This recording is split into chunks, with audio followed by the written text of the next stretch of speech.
Test 77. Cədvələ əsasən uyğun fikirləri müəyyən edin. Yenə uyğun fikirləri soruşur bizdən. Səslərin və hərflərin sayı bərabərdir. Birinci sütun bunu deyir. Səslərin sayı hərflərin sayından azdır. İkinci isə bunu deyir. Birə baxırıq. Fəaliyyət.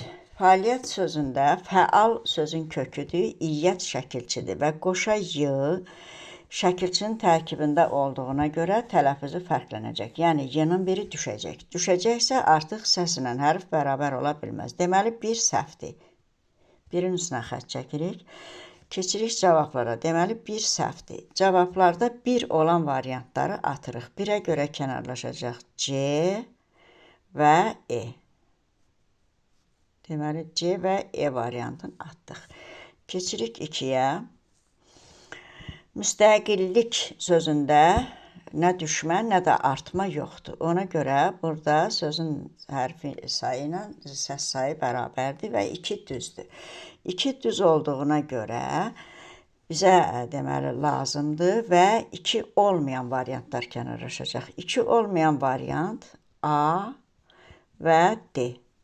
Deməli, 2-yə görə də A və D kənarlaşdı. Yeganə cavabımız qaldı B variantı. 2, 4. 2 müstəqillik, 4-ə də baxırıq. 4-də deyir ki, səsin sayı hərfin sayından az olsun. Təəssüf sözündə qoşa ə var və qoşa sait cütlükləri deməli, eyni cinsli olanda mütləq düşür biri. Ə, a, i. Bunlardan biri düşür. Ona görə burada artıq səsin sayı hərfin sayından az olacaq və 4 düz fikirdir. Ona görə düzgün cavabımız B variantı 2, 4.